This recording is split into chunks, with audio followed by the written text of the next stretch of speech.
India Australia மோதிய 3வது test பார்த்தீங்கன்னா பார்டர் கவாஸ்கர் டெஸ்ட் சீரிஸ் போய்கிட்டு இருக்கா. 5 டெஸ்ட் போட்டி கொண்ட தொடரில் வந்துட்டு இருவரும் பார்த்தீங்கன்னா ஒவ்வொன்று வின் பண்ணியிருக்காங்க. அடுத்த 3 டெஸ்ட்டில் வந்துட்டு டெஃபினட்டாக இந்தியா 2 வின் பண்ணணும். ஓகேவா? இந்த நிலையில் வந்துட்டு ஒரு புதிய யுக்தியை கையில் எடுத்தாருங்க நியூ கேப்டன் பும்ரா. ஏன்னா வந்துட்டு குட் பண்ணியிருக்காரு ரோஹித் சர்மா. ஓகேவா? அவர் வந்துட்டு தேர்ட் டெஸ்ட் வந்துட்டு கேப்டன் பண்ண போகிறதில்லை என்று ஒரு முக்கியமான செய்தி வந்திருக்கு என்பது குறிப்பிடத்தக்கது. ஓகே, பட் இந்த நிலையில் தாங்க, அதாவது 3வது டெஸ்ட் பயிற்சியாட்டம் நடந்து கொண்டிருக்கிறது பிரிஸ்பன் ஆடுகளத்தை புரிஞ்சுக்கிற இந்திய டீமும் அண்டு என்ன சொல்கிறது ஆஸ்திரேலியாவோட அணி ப்ளே பண்ணிக்கிட்டு இருக்காங்க. இங்கே தான் வந்துட்டு நம்ம பும்ரா வந்துட்டு புதிய கேப்டன். இவரை எப்படி வீரேந்தர் சேவாக்கு வந்துட்டு தொடக்க வீரர் இறக்கி விட்டு மிரட்டி விடுவாங்களோ டீம் இந்தியா பாஸ்டில், அந்த மாதிரி ஒரு புதிய அதிரடி ஓப்பனரை இறக்கி விடலான்னு சொல்லிட்டு, ஏன்னா நிதிஷ் ரெட்டி 8வது பேட்ஸ்மேனாக வராரு, 7வது பேட்ஸ்மேனாக வராரு, டம்முன்னு அடிச்சு களைச்சு போடுறாரு. ஆனால் அவருக்கு சப்போர்ட் பண்ண மாட்டாங்க. ஓகேவா? இந்த நிலையில் அவரை முன்னாடி இறக்கி விடுவேன்னு சொல்லிட்டு நிதிஷ் ரெட்டி குமாரை வந்துட்டு ஓப்பனிங் இறக்கி விட்டாருங்க. இங்கே தான் சொன்ன மதிய காஜா முஜான் இவரோட பிளான் வந்துட்டு செம்மையாக ஒர்க் அவுட் ஆச்சுங்க. 27 பந்தில் வந்துட்டு சதம் கன்வெர்ட் பண்ணியிருந்தாரு. காலையிலே நம்ம அந்த வீடியோ போட்டிருந்தோம்.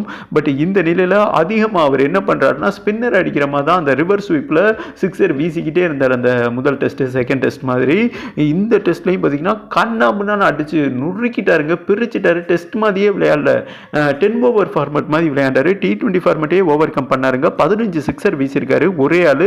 அதே மாதிரி ஒரு இந்திய பேட்ஸ்மேன் டெஸ்ட் ஃபார்மேட்டில் அதிக சிக்ஸர் அடித்தது இவர் தாங்க ஒரு டெஸ்ட் சீரீஸில். ஓகேவா? இப்படி ஒரு மிகப்பெரிய ஹிஸ்ட்ரி பதிவு பண்ணியிருக்காரு நிதிஷ் ரெட்டி. இந்த பையனுக்கு பயம் இல்லை என்று தான் சொல்லணும்.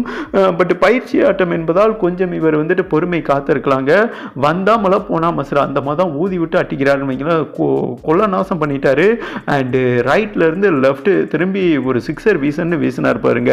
அந்த போலந்து வீசிய வந்து 155 கிலோமீட்டர் வேகத்தில் வந்தது.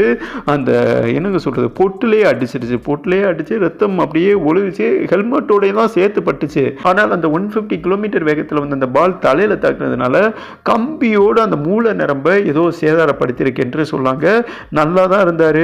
பிசியோதெரப்பி வந்துட்டு சிகிச்சை கொடுத்தாங்க, நல்லா இருந்தார். தண்ணி குடிச்சாப்புல ஒரு 2 பால் ஃபேஸ் பண்ணார்.